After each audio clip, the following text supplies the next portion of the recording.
why don't you two tell us a little bit about yourselves, how you're affiliated with the library. I've been here for 19 years, started back in 2001 as a page, and I made myself up farther to where I am today. That's working in adult services.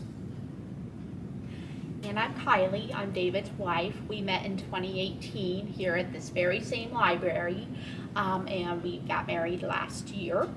And eventually I decided to go to the Indiana State Library, but I still remember fondly everyone here at the Plainfield-Guilford Township Public Library.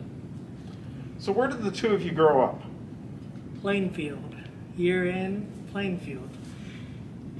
Born and raised? Actually I was born up in Carmel. Oh.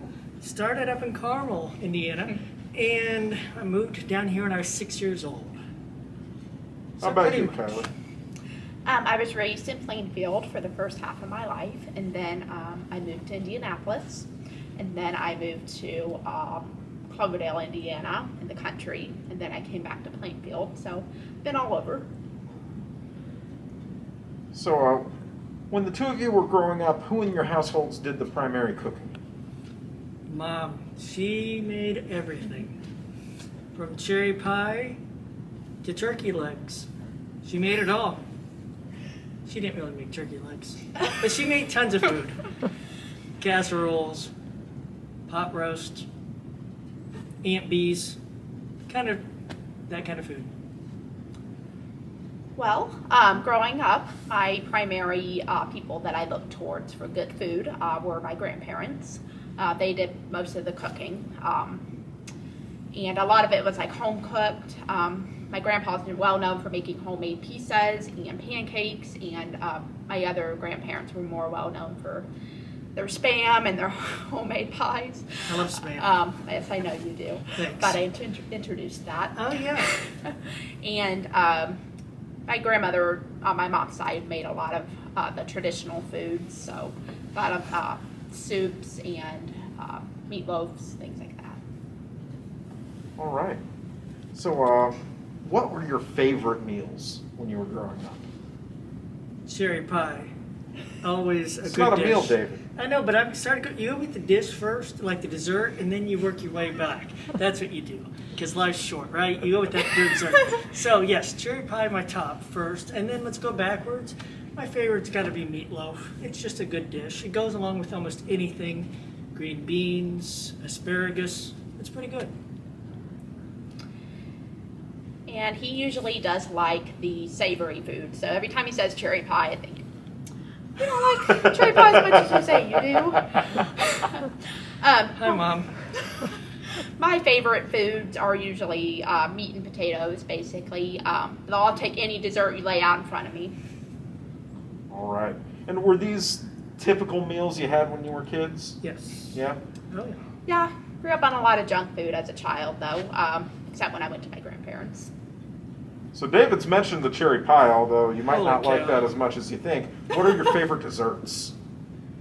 Well, one of my all-time favorites, I've had it many times, Black Forest cake. You got, again, with cherries connected with that, so it's got some dark cherries. Anything tangy, I've always loved the fruit pie, those hostess fruit pies, those were always good. Anything chocolate, I'll take it. Mousse? Yep, Oh, chocolate pie, brownies, I'll take it all. all right. So, was there anything that you ate as a child that you'd look at each other and say, I'd rather not eat that again? So, staples that I know, for me it's green beans, but for you guys, is there something that was a staple in your family kitchen that you'd rather not be a staple now that you've grown? Peas. Peas? I hate them. You mush them, they're just rolly. You're like, I can get it. So David, since the recipe is from your family, what are your earliest memories of the dish? Just basically 5, 6, 7 years old, and I would come in and she'd have this dish out here, and I said, hey Mom, what is this? She goes, it's Johnny Marzetti. And I said, Johnny who? And she goes, no, it's not a who, it's a dish. It's a dish. It's called Johnny Marzetti. And I said, I love it. And ever since then, it's been a big staple in our family, and it's really good and comforting. Comfort food.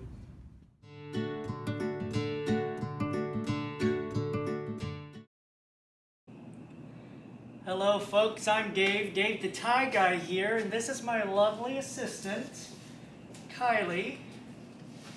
Today we're going to be cooking up a great dish called Johnny Marzetti. And it is Valentine's Day.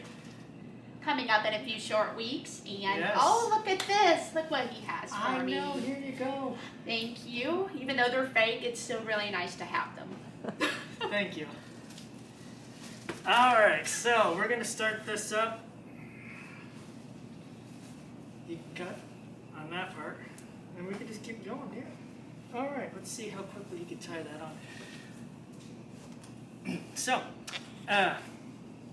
this is the outtakes. Let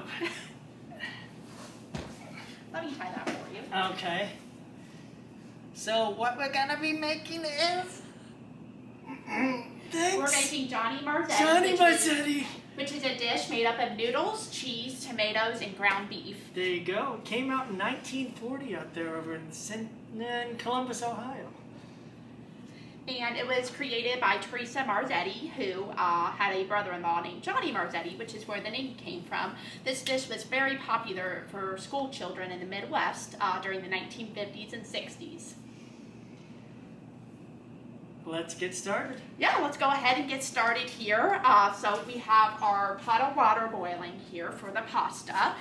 And you just follow the directions on the back of the box for 1 pound of pasta. So in this case, we're making a half a box. So we're going to pour this in. We have a 1 cup of green pepper, sorry, and 1 cup of onion. And we've got a mixture of. We have a half a teaspoon of basil, half a teaspoon of cumin, and a half teaspoon of dried oregano. And 1 tablespoon of garlic. And eventually we'll add some cheese to this. That's mild cheddar cheese. But you can use medium if you would prefer. And we have 1 can of crushed tomatoes. And 1 pound or 16 ounces of sirloin, or you can use ground beef, or you can use a half a pound of ground beef with a half a pound of Italian sausage if you would prefer. For an Or any alternative. other meat that you like. Yeah, venison. Maybe if you not want. that. Maybe not. There's some extra alternatives you could add to this to make it a little different. You could add mushrooms to it, Or Worcestershire sauce, or garlic olive oil, or chili garlic sauce. or even Sugar, because because why why not? not? What's not? Why not? What's not to like about I don't know. sugar? I don't know, sweetie. Sugar. I'm going to add green pepper in. It is how much? It is 1 cup, and before 1 we cup. did that, we put 2 tablespoons of vegetable oil into the skillet. All right, here we go. Sprinkle that in. We're going to take some onion. 1 cup of onion. Thank you.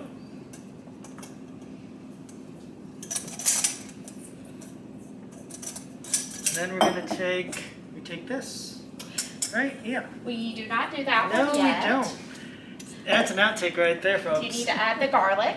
Did you add the garlic? We will in a second. The garlic stand is over by. here.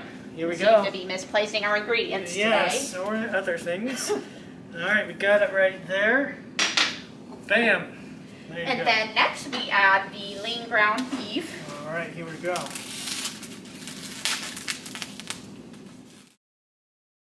Now Okay. we're going to add the tomatoes. 1 can of tomatoes, 15 ounces, Crushed.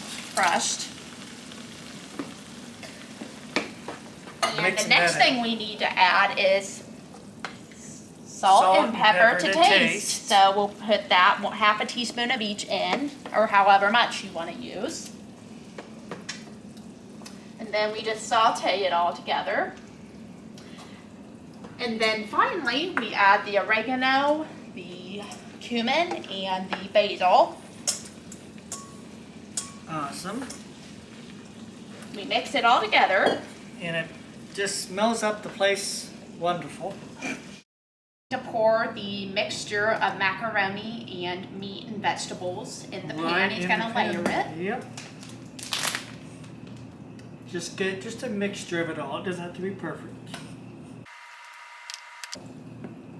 doesn't have to be clean either. Nope.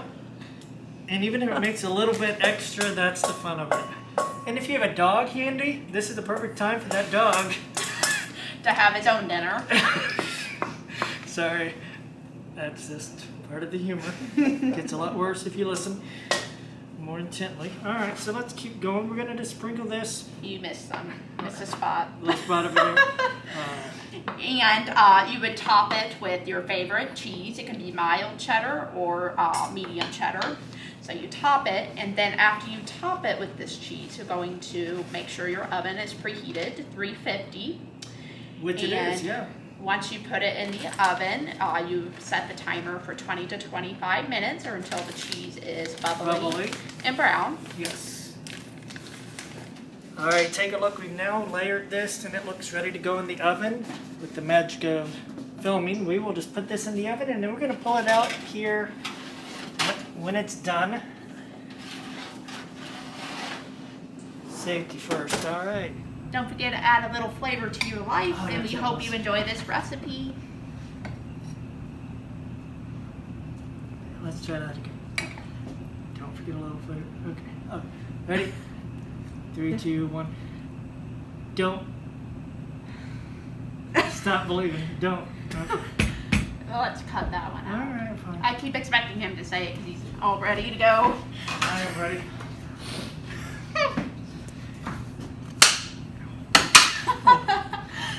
Well, here's the delicious It is result. We finished. hope you enjoy the recipe. Yes. And one other thing, it's very important. Don't forget to add a little flavor to, To your your life. life. Hi. All right.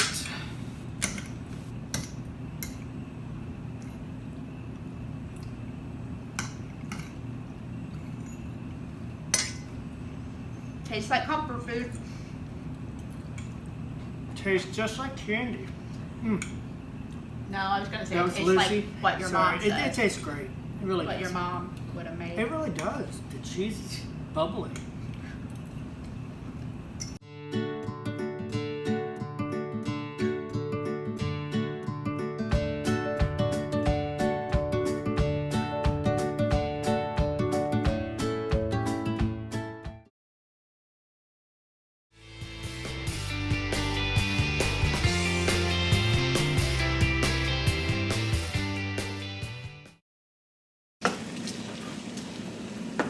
Smells like the place wonderful. What does that even mean? It's a wonderful life. Oh, thanks. All right, so let's. I need another towel here.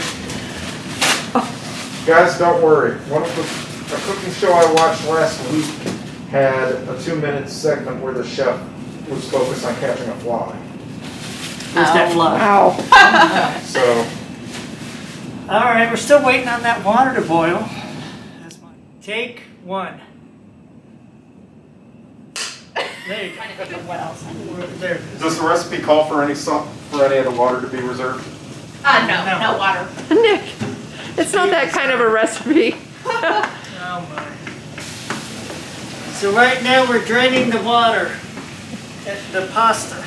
I like how you have staff to drain the water.